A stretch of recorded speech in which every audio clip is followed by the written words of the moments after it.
Basuje mwese bakunze ibiganiro byo kuri channel Inkingi y'Umuryango TV. Ni wa mwanya w'ikiganiro cy'umuryango dusanzwe dukorana namwe, turizera ko Imana ikomeje kubarinda. Nkuko bisanzwe twihanganishije abagize ibyago, dukeza bibarutse, abafite ibibazo, muhumure umwami Yesu azaza kubigenza neza. Uyu ni wa mwanya rero w'acya kiganiro cy'umuryango mumenyereye dukora buri wa gatanu, aho dusesengura ibibazo biri mu miryango ariko kandi dushaka igisubizo. Twezera neza yuko je nawe dufatanije n'undi wese dukurikiye twagarura amahoro mu muryango. Ntabatindiye muzi neza ko kenshi mba nabazaniye umutumirwa, tukaba tuba twanahisemo na topic cyangwa se theme turi buvugeho cyangwa insanganyamatsiko. Ntabwo ndi butinde cyane, ngewe muri kumwe Nirere Elise. Ntatinze ndasaba kugira ngo umutumirwa mbafitiye uyu munsi nawe basuhuze gato abibwira. Karibu cyane. Murakoze cyane, suhuje abakurikiye Inkingi y'Umuryango TV. Nishimiye kubana namwe. Imana ibahe umugisha. Murakoze cyane Pastor, muri amahoro. Turashima Imana ibarinze neza muri Covid. rwose, ubuntu bw'Imana buri kumwe natwe. Mwamubonye umutumirwa mbafitiye uyu munsi, nzi neza ko ari umukunzi w'abantu benshi cyane cyane ku kijyanye n'umuryango. Nzi neza ko yaje adufitiye ibintu byinshi. Uyu munsi rero nkuko mubizi dutekerezaho ku kintu tuzavuga. Uyu munsi turaza kuvuga ku mugabo nk'umufatanyabikorwa w'Imana. Abagabo badukurikira twabazaniye inkuru nziza ko twasesenguye dusanga muri abantu bakomeye cyane mushobora gukorana iby'ubutwari n'Imana, duhereye kuva Imana irema isi. Ngira ngo icyo nicyo turi buganireho uyu munsi. Sindi bubyinjiremo cyane ko mbarazanye umutumirwa uri bugire icyo abitubwiraho. Cyakora ntekereza insanganyamatsiko nahoze mu itangiriro igice cya 2 kuva ku murongo wa 15. Imana irema itangira kurema umuryango. Bana ko yatangiye kurema Adamu, niwe batemberanye mu sitani. Imana yari imaze kurema, imubwira ati iki cyitwa iki, icyo uzakige, iki ntuzakige. Bigaragara yuko umuryango wahereye ku mugabo niwe waganiriye n'Imana, habwa amabwiriza, hanyuma Imana isigarana akazi ko kumushakira uzaza kumufasha kuyobora ibyo yamubwiye. Ese tubyemeranyaho Pastor? Yego, kweza kuri ubone ko nkibyemera. Yego. Maze gusanga abantu rero nasanze umugabo ari umuntu udasanzwe, ni umukozi w'Imana udasanzwe. Imana yamugiriye icyizere kidasanzwe. Ibyo rero nibyo ngira ngo uyu munsi yagiriye umugore nacyo ntigisanzwe. Nacyo ntigisanzwe, ariko uyu munsi kubera ko turi kuvuga ku mugabo nk'umufatanyabikorwa w'Imana, niyo mpamvu mvuze umugabo. Nasanze abagabo ari abantu badasanzwe, Imana yagiriye icyizere kidasanzwe. Ni ukuvuga ngo urugo rwahereye mu bitekerezo by'Imana, Imana iruhereza umugabo umuryango nk'umutware w'urugo. None Pastor, hari abantu benshi bashobora kuba bibaza ikibazo nanjye nibaza. Ese uyu munsi inshingano z'umugabo ziteye zite? Uyu munsi umugabo yibona ati muri iki gihe gisa nkaho gikomereye isi, aho ntabwo Satani yaba yaramwibagije ubutware yahawe n'icyubahiro ndetse n'icyizere Imana yamugiriye? Mwebwe mubibona mute Pastor? Mu buryo bwo gusubiza nagira ngo mbanze mbwira abagabo badukurikiye yewe n'abadamu ko urumva ko igihe Imana yahaga inshingano umugabo, yego, bari bakivuga rumwe, kuvuga ngo ntabwo ari bwakora icyaha.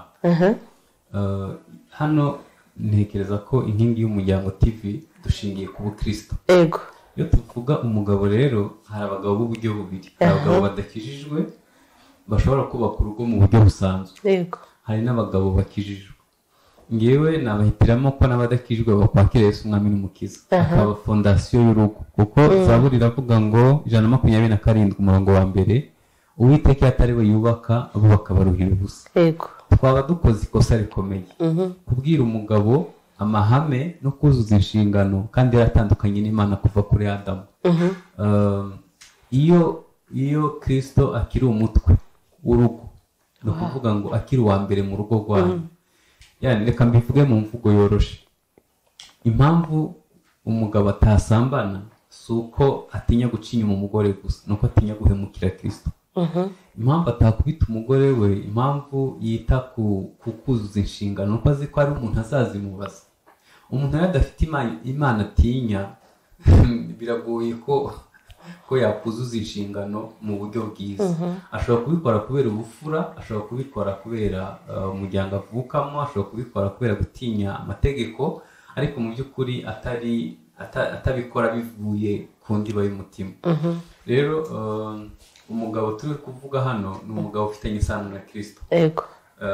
Hanyuma icyo gihe uvuga ukuntu Imana yapanze urugo, habanza Imana, hagakurikira Yesu, hagakurikira umugabo, hagakurikira umugore, hagakurikira umwana n'abandi.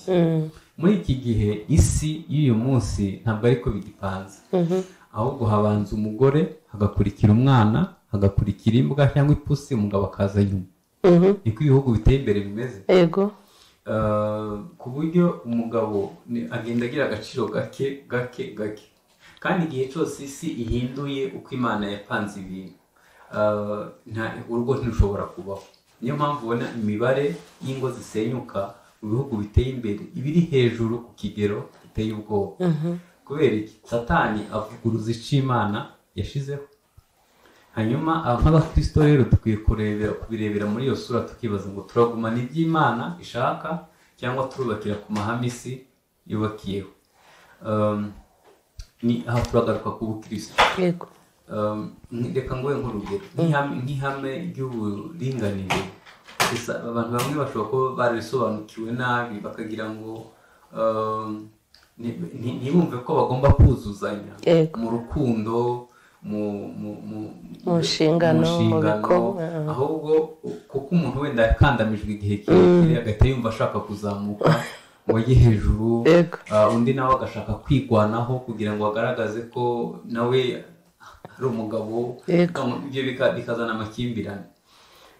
Usibye guhisha umwotsi inzu yahiye, turabibona ko imibare y'ingo iriho irazamuka, ingo zisenyuka iriho irazamuka ku kigero kiri hejuru. Rero bisaba iki?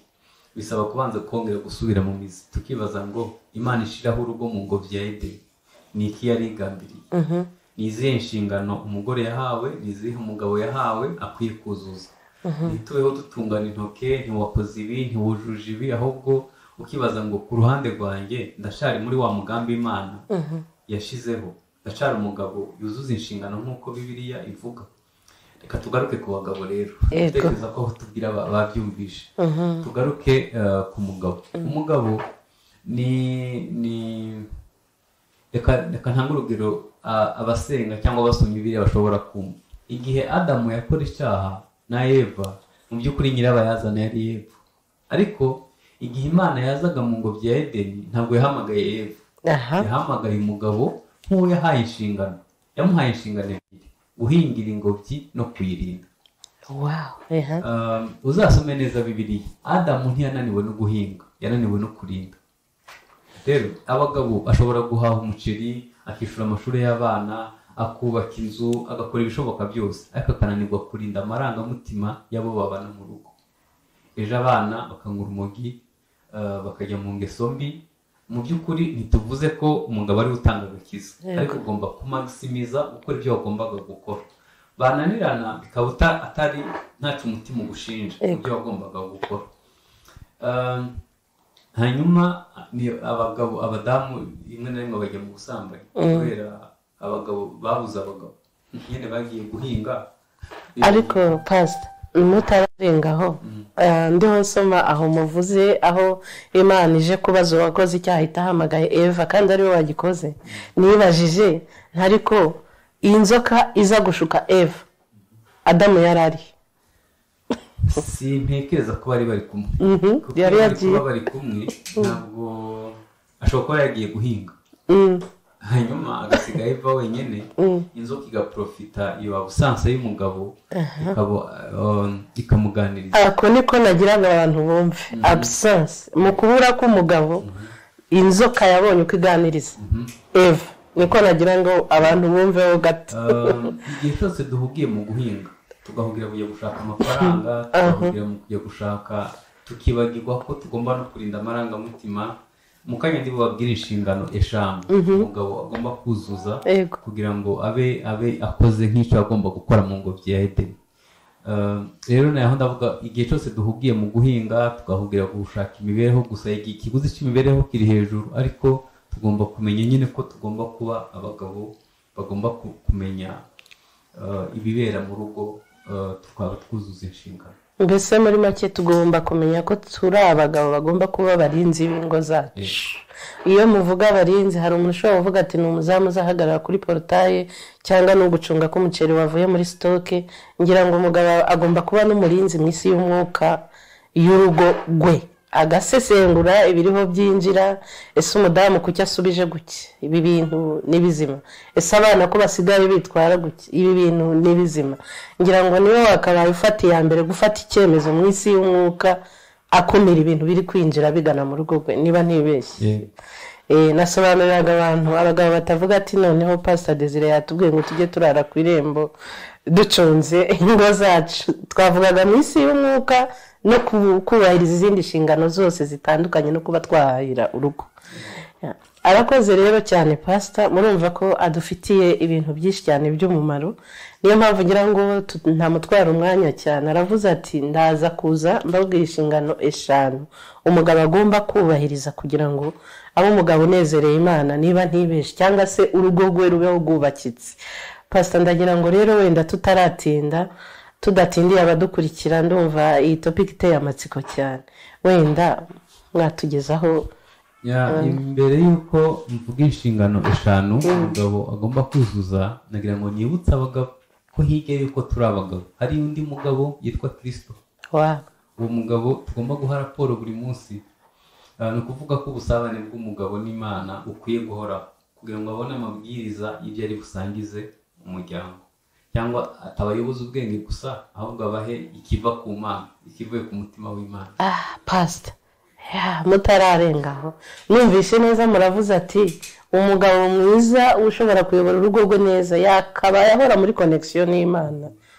Aho bakumve rero abagabo badukurikirana, nyaboneka ni nkaho avuze ati wowe ubwawe nta kintu wishoboreye, ariko ugomba kugira undi muntu uguha amabwiriza nawe ukamanuka ukayaha urugo rwawe.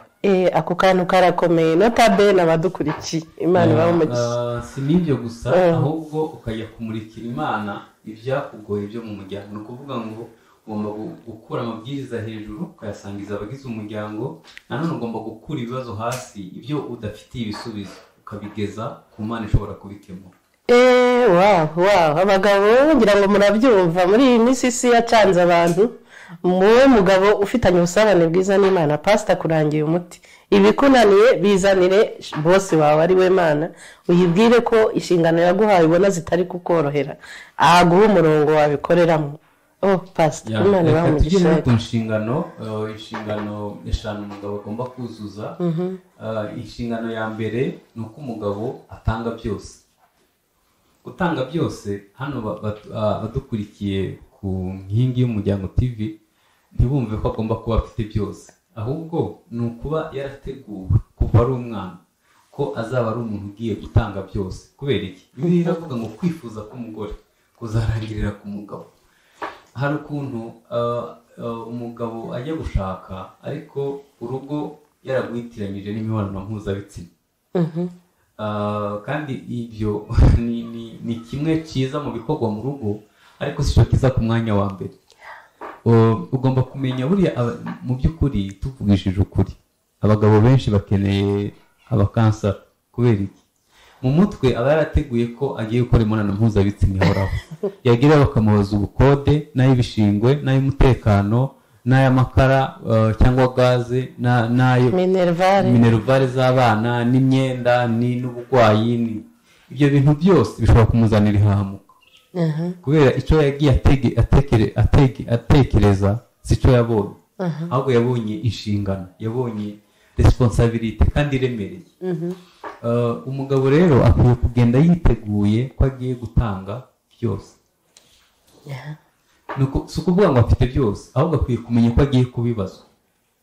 None umuntu yari atunzwe n'irindazi, naryo aribona ku bw'Imana, hanyuma akumva agasunikwa n'uko imyaka imubanye myinshi, cyangwa imitingito imeze nabi, ubwo ni ukuvuga ngo afite ikibazo cy'irari, yumva ashaka kugira urugo, niba ubwe atashobora kubaho, ubwo nihazamo undi muntu, nihazamo n'umwana, nihazamo bya bindi byose navuze, uwo muntu azabaho?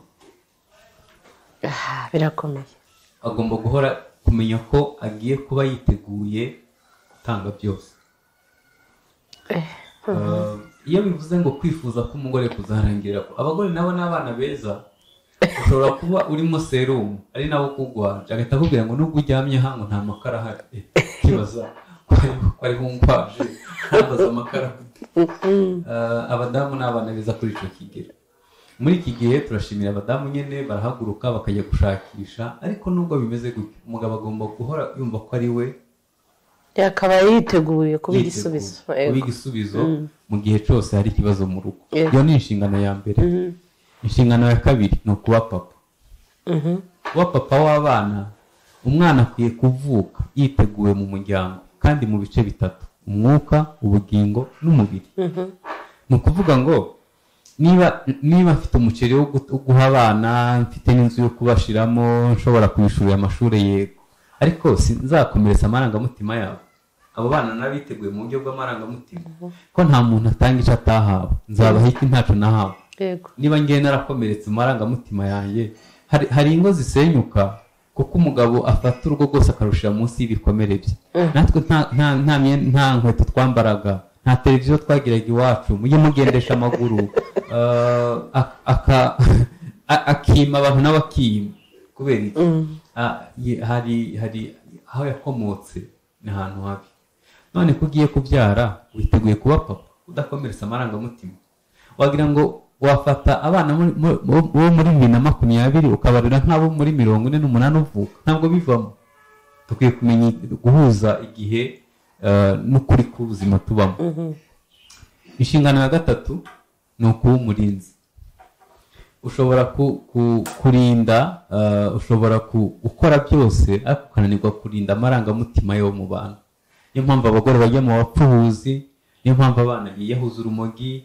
Kubera iki? Bamusigiye televiziyo ariko ntibazi papa, ntibazi mama. Abo babona ni abakozi. Reka tuvugishe ukuri, umwana yarezwe n'abakozi 5 mu mwaka, kuko abamama yakira umukozi atazi se atazi nyina, akamusigira umwana, agahita ajya gushaka imibereho, hanyuma yamuvumburana amakosa agahita amwirukana, agahita azana undi. Abo ushobora kwakira umukozi yenda yacikirije, yananiwe kwiga mu wa 3 segonderi, ukayimubwira ngo gira vuba ngo niwoza abana bajye ku ishuri, kandi yabonye uniforme atayibuka ko yananiwe kwiga, akajya mu cyumba akarira. Utegeza ko umwana azamuhiki, azamutura amarangamutima akomeretse. Rero umugabo agomba kumenya ibyo bintu byose, akamenya ko agomba kurinda amarangamutima y'abagize urugo. Ese umugore tubana yakomerekejwe n'iki? Mbere yo kumushinja inshingano atuzuza, ahubwo we yaje ameze ate? Hari igihe umuhungu aba ari empty n'umukobwa ari empty, bahura buri wese akaba yararebye nka filime y'impindi, akaba azi ko ari gukina igihindi, bagera bimuruka empty. Abadukurikiye ngira ngo hari igihe baba barimo ubusa, amarangamutima yabo arimo ubusa, nta kintu kizima bigeze bakira. Hanyuma bahura umuriro ukaka, kuko buri wese arasaba undi ibyo adafite imbere muri we. Inshingano ya 4 ni kuba pasiteri. Umugabo niwe ushinzwe ubuzima bw'umwuka mu rugo, gutegura amateraniro, gusengana n'abagize umuryango, kumenya uko mukwiye kwita ku bijyanye n'umwuka, kuko umuntu ntagizwe n'umubiri gusa. Hanyuma ni ukumenya ko ibijyanye n'umwuka bifite icyo bivuze mu buryo bwo kubaho. Hanyuma inshingano ya 5 abagabo bagomba kuzuza, umugabo agomba kumenya ko ari umutambyi. Umutambyi ni uguhamagara abana bawe, ukabarambikaho ibiganza, ukabahesha umugisha, ukabumvira ko azaba igisekuru cyubaha Imana, ko atazaba imbwa. Mwibuke ko rimwe na rimwe ba data batari bakijijwe, hari igihe batwaturiraho bibi, ibitutsi, uzaba imbwa, ntuzikamira nayi, bya bindi byose. Ibyo bintu byose iyo babikwaturaho, iyo mwibuke ko umuntu ugufiteho ubushobozi. Reka ntange urugero, hari abadamu bize bazi ubwenge, afite n'akazi keza, ariko kuko umugabo aramubwira ngo igicucu ntacuzi ntacumaze, bikazagira igihe ubwenge bukibana akagenda yivugisha mu muhanda. Wamusanga muri aho akorera nibwo bwa mbere akubonye agahita agutura umujinya wose wo mu rugo, ukibaza ambwira nabi aribwo bwa mbere abonye, agusangije nyine ibyo abamwo iwe mu rugo. Ibi bishatse kuvuga ko dukwiye kumenya kwatura neza ijambo bwiwe na pasiteri wawe, ijambo bwiwe n'umubyeyi, ijambo bwiwe n'umuntu ufiteho ubushobozi, bigera igihe ukarifata nk'ukuri. Niyo mpamvu dukwiye kwiga kwatura ibintu bidahungabanya amarangamutima yabo tubibwira, tukiga kwatura neza kubo tubana, bizabafasha kuvamo abana bazima n'abagore buzuza inshingano. Ndabizi ko abadamu iyo reka nsubire mu ngobyi ya Edeni, igihe Adamu yakanguka abonye Eva yahise avuga umuvugo. Kuva icyo gihe amatwi y'abadamu arafunguwe, intege nke zabo ni amatwi. Iyo umubwiye ngo ni mwiza, ngo urasa na bike, ahita arerembura, ahita yumva nyine ibyo umubwiye biri ukuri, mbese kandi ubwo yaba ari mubi bizamutera imbaraga zo gukora byinshi kurutaho. Rero ntekereza ko abagabo bakwiye kwitondera amagambo bavuga, bakwiye kureba ni iki mbwira abana, ni iki mbwira umudamu wanjye. Izo nshingano 5 buri mugabo wese azujuje, twakubaka ingo nziza. Pastor Mukiraho hari aho muvuze ati inshingano ya 4 ni ukuba umupasiteri. Hari umuntu ushobora kutwumva akavuga ati none Pastor Desire aravuze ngo abagabo bose bajye kutwimika kugira ngo dushobore kuyobora ingo zacu, ariko nkeka ko atari icyo ngicyo mushatse kuvuga. Nagira ngo wenda gisobanuke neza, kuko ntekereza ko mwashatse kuvuga ko umugabo ni icyitegererezo gikomeye cy'umuryango we n'abamukomokaho. Ntabwo nagira ngo wenda mu bidusobanuriye neza, batavuga ati noneho twese rero ubu tugiye kwimikwa. Ese wagira ngo iyo wemeye gushinga urugo ntuba wimitswe, uzi ko wimikwa hari imiryango, igihugu kikabihamya, n'abashumba bakabihamya. Iyo ukoze ubukwe haba hari abahamya benshi baje guhamya kuba pasiteri, kuba y'umukuru, ko iby'umwuka ari we bireba. Rero ntibumve inshingano z'ubupasiteri zimwe zo mu rusengero, ahubwo buri wese yumve ko ahubwo yimikiwe cyangwa se yasigiwe kuzuza izi nshingano zose. Pastor muvuze ikintu wenda nanjye ntajyaga ntekerezaho, ariko reka nkivugira abantu bose wenda bari bucyumve. Uravuze uti usigiwe, bya biganza urambikwaho cyagihe uba uri imbere y'Imana babashingira, ukarahira ati nzabana n'aka karamata. Kenshi baranavuga ati nzagukunda ubuzima bwanjye bwose, ntacyo uzamburana mpari. Ati iriya ndahiro ukora nayo irakomeye, ntahitaniye n'ubushumba. Ariko ntekereza yuko uyu munsi turebye ibibazo biri mu ngo Pastor, turaza gusanga ziriya ndahiro abantu bakorera mu nsengero zisa nkaho zitagihabwa agaciro. Ngira ngo nacyo wenda muse nk'abagikomozaho, nkunze kubwira abantu ngo no serma no kubuzabazwa inshingano wakoze Imana yaguhaye, ariko hari no kuzabona ubugingo. Hari no kuzabona ubugingo. Iriya ndahiro ivugitse nk'iyorosha, ariko irakomeye mu isi y'umwuka. Uyu munsi twari turi kuvuga ku bagabo, wenda uyu munsi hari umusore utarashaka, cyangwa hari umugabo ushobora kuba atajya agatekereza ku magambo yarahiriye imbere y'Imana cyangwa imbere ya padiri. Wenda hatagira uvuga ngo imbere y'Imana ni hariya ku gatuti gusa, cyangwa imbere ya padiri cyangwa kwa shehe. Iriya ndahiro Pastor, ndagira ngo mugire icyo muyibwiraho abagabo badukurikiye uyu munsi.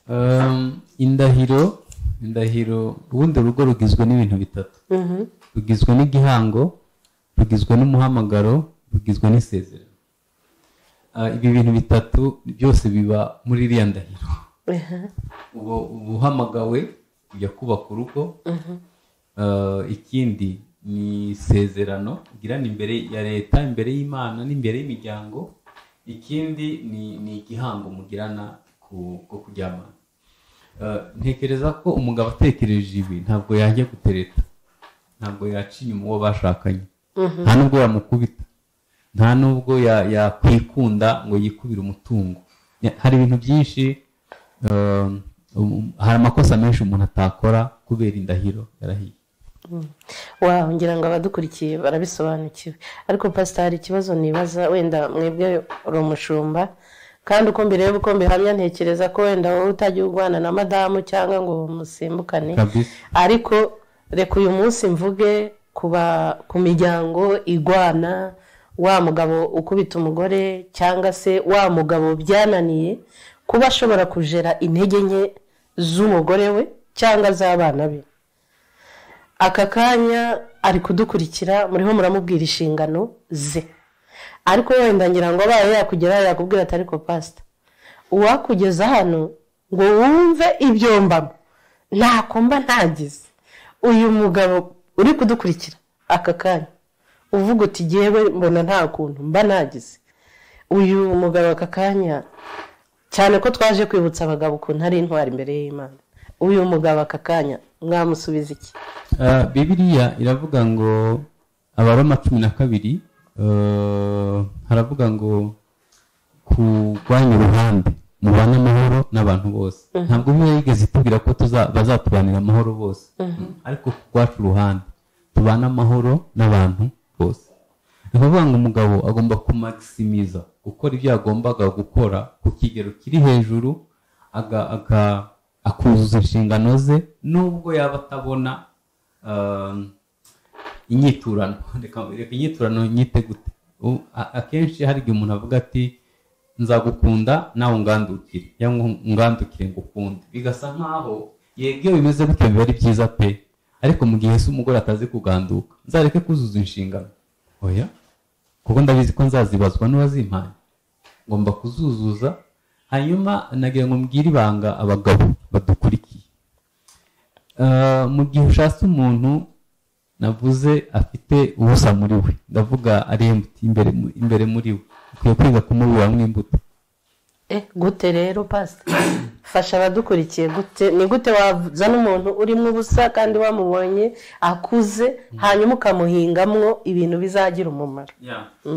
Bibiliya iravuga ngo Yesu ntiyaje gukorerwa, ahubwo yaje gukorera abantu. Ni ukuvuga ngo ibintu byose mugenzi wawe atazi gukora ukwiye kumutoza kubikora mu bugwaneza, hanyuma ukabimwigisha, kuko nikira kubuhawe nyine ubusanzwe atabizi, ni ibyago ubugize, ariko ugomba kumutoza kubikora. Niba atazi kwakira abashyitsi, niba atazi adaseka, guhita wibaza amateka ye naho yanyuze, hanyuma ngiye kumwigisha, ngiye kumutoza kubikora. Imbuto hari zitinda, zera bitinze. Hari umushumba umwe yigeze kutwigisha, tubwira ko yagiye mu Bushinwa bakamuha umugano Ricky Warren, hanyuma uwo mugano akawuvomerera imyaka 5 atarashibuka. Rero hari imbuto zitinda, ushobora gutera imbuto ikazatinda kwera, ariko yazera nyine bikaba ari byiza. Ukwiye kubikora ukabyiyemeza ubuzima bwawe bwose kugeza igihe iyo mbuto izera. Ni kimwe mu byo, mbese umurimo w'Imana naho ukorerwa kugeza igihe uzazana impinduka muri we, kandi bigashoboka. Abagabo rwose murumva yuko mufite umurimo udasanzwe, none uyu munsi pastor, umugabo ushobora kuba ari hadukurikira avuga ati jewe nararambiwe, wenda ageze no muri procedure ya divorce. Hari n'abantu nabonye basigaye badivorce mu kinyabufura, ntibajye mu mategeko, abavuga ati kugira ngo tuzihe rubanda, wowe igire muri kiriya cyumba nanjye nigire muri kiriya, cyangwa isubirira iwanyu, si ngombwa ko tujya mu rukiko. Reka wenda tuvuge ko hari umugabo udukurikiye aka kanya yamaze gufata icyo cyemezo.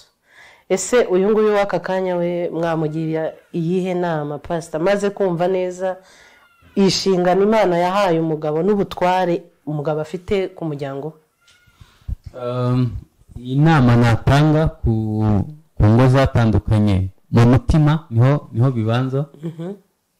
Ingo z'abantu babana mu buriri badashobora gukora imibonano mpuzabitsina, iyo nayo hari igihe ari divorce muri ubwo buryo, bagashiramo umusego hagati.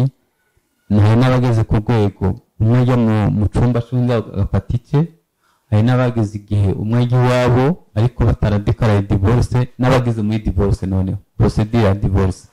Nagira ngo mbwire aba bantu bose badukurikiye ko kwiyunga birashoboka. Bisaba kubanza kwiyunga n'Imana. Wibutsa aho twatangiriye navuze ko Imana ari we mutware, ari we mutwe w'urugo. Iyo umugabo amaze kumenya ko Imana ariyo ya mbere, no gusubira ku Mana ukayibwira ati mwami naratsinzwe, kuko divorce ni ugutsindwa wowe ubwawe. Naratsinzwe, sinashoboye, byarangoye, yenda sinakugize umujyanama w'urugo. Icyo gihe rero uhita wigarukanaho kibaza ngo ni ibihe bintu byananiye kuzuza. Urugo ntirwasenyutse hari uruhare rwanyu rurimo. Iyo usanze hari uruhare rwawe bigusaba kwihana. Hanyuma esheki iba kuva kuri Adamu, umuntu yaratsinzwe, rero bisaba kongera gutangira. Icyo gihe rero niba uzi ko hariho uruhare rwawe, uhita ujya kuri mugenzi wawe ukamusaba imbabazi. Apana utagamije kumugarura mu rugo, ahubwo ugamije kubanza kwihana amakosa yawe, hanyuma ukamutwara buhoro kugeza igihe azakumva, kuko hari igihe atahita kubabarira, ariko ukaba ukemuye uruhare rwawe, hagakurikiraho gukomeza kumusengera. Hanyuma ikindi ni ukumwerera imbuto kugira ngo abone guhinduka kwawe, kuko niba yaragufashe wamuciye inyuma, akaba yaragufashe ukaba ukoresha umutungo nabi, ukaba ukora ibintu nka bene ibyo byose kwiyakira. Niba hari intege nk'abadamu bagira, abadamu bakunda cyane, ariko iyo azinutswe avirayo rimwe. Rero ni ukubanza kubitekerezaho ukamuha igihe, reka mbisubiremo, ni ukubanza kureba aho watsinzwe wowe ubwawe, aho utabaye umugabo mwiza. Kuvuga ubutwari bw'umugabo hari igihe kunanira kuba intwari. Hanyuma ukihana imbere y'Imana. Icya kabiri, ukihanira umugore wawe ukamusaba imbabazi aho utabaye umugabo w'umwizerwa. Icya kane, ugatangira kumusengera kugira ngo Imana yoroshe umutima we. Hanyuma icya gatanu ni ukugerageza kumwerera imbuto kugeza igihe abona imbuto zo guhinduka zawe zikamukonvenga, zikamwemeza ko yagaruka. Hanyuma icya gatandatu ni ugusaba ubwiyunge, ni ukuvuga ngo kongera gusubizaho umuryango. Harimo inyungu z'abana, harimo inyungu z'imiryango yombi, harimo inyungu zanyu bwite, hari n'inyungu z'igihugu. Ibyo bintu bizavamo umuti w'ibyo bintu byose. Wow, arakoze cyane umutumirwa wacu. Twibutse yuko n'abadakijijwe ari ubushake bw'Imana ko mugira umuryango utekanye. Mutavuga ati numvaga babwira barokore, oya, umuryango mu bitekerezo by'Imana ni umwe, ariko pastor we yavuze ati ntago Imana yayobora aho batayemereye ngo uyobore. Niba ushaka kuyobora urugo rwawe, yemere nk'umwami n'umukiza w'ubuzima bwawe, ibanze ibe umutwe w'urugo rwawe. Aho icyo nicyo yashatse kuvuga. Ariko umuntu wese ni inshingano ye, umugabo wese ahari inshingano bahawe, umugabo ukijijwe n'udakijijwe ni zimwe. Aho batandukaniye wenda n'uwo birukangira iyo ibintu bibacanze. Aricyo pastor yavuga ati nyaboneka ngo wongere uhungire kuwatangije uwo mushinga kugira ngo ashobore kubana nawe, yongera guha izindi mbaraga aho warunaniwe. Ndagira ngo wenda iminota yacu iri kugenda irangira, pastor turiho tugana ku musozo. Twari twaje kwibutsa rwose abagabo ukuntu bahawe ubutwari bukomeye. Ndagira ngo wenda mugire ubutumwa bugufi mushobora kugenera abantu badukurikiranye, mubibutsa ukuntu ari abantu badasanzwe. Nagira ngo mbwire abagabo badukurikiye ko kubaka urugo rwiza bishoboka. Bishoboka gutya, ni ukugira Imana iya mbere. Ni ukumenya ko uko umugabo, uko Kristo yakunze itorero, ariko dukunda abagore bacu. Murakoze. Arakoze umutumirwa wacu. Tubibutsa yuko mufite uburenganzira bwo kwandika ibyo mutasobanukiwe, ibyo mubaza. Ubutaha twemerewe kuzamugarura agasubiza audience. Ushobora kuba hari icyo yavuze ukumva kigucanze, cyangwa ushobora kuba unamukeneye uvuga uti hari icyo numvisha uriya muntu yamfasha. Mwazandika ku manimero tuba twabahaye, cyangwa muri commentaire z'ikiganiro tuzamubagezaho, cyangwa se tuzamubagarurira asubiza ibibazo mwabajije. Ni mwebwe bafatanyabikorwa bakomeye, turi hano kugira ngo dufatanye kubaka umuryango. Ni byiza iyo tumenye yuko umutumirwa ubutumwa yatanze hari umuntu umwe nibura bwahinduye, ari hano kugira ngo abafashe. Niba wumva udafite imbaraga, uzatubwire tumukugezeho ashobore kukuyobora muri urwo rugendo rwo kongera kuba umugabo Imana yaremye. murakoze cyane rero n'abatindiye ndagira ngo shimire umutumirwa wacu pastor twizere yuko n'ubutaha nitubakenera muzagaruka mukongera mukubaka umuryango. Murakoze cyane ndahari ubwanyu. Imana ibaha umugisha. Turabashimiye mwese rero abadukurikira tubararikira ko ubutaha n'ubundi nzaba ndi kumwe n'uyu mutumirwa aho tuzaba tuvuga ese kutuzuza inshingano bishobora kuzana akaga ku muryango. Iyo niyo topic tuzaba tubafitiye ubutaha ntimuzajye kure y'icano.